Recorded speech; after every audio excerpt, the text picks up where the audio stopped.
তোমরা কি কখনোই কোনো সদুপদেশ গ্রহণ করবে না? অথবা আছে কি এর পক্ষে তোমাদের কাছে কোনো সুস্পষ্ট দলিল প্রমাণ?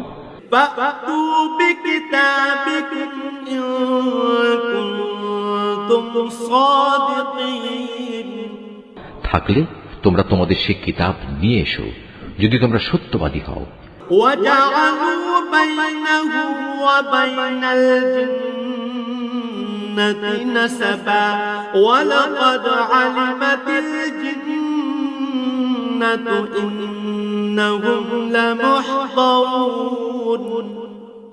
এ লোকেরা আল্লাহ তাআলা ও জিন জাতির মধ্যে একটা সম্পর্ক স্থির করে রেখেছে, অথচ জিনেরা জানে অন্য বান্দাদের মতোই তারা আল্লাহ তাআলার আদেশের অধীন, এবং তাদের মধ্যে যারা বদকার তাদের অবশ্যই শাস্তির জন্য একদিন নিয়ে আসা হবে।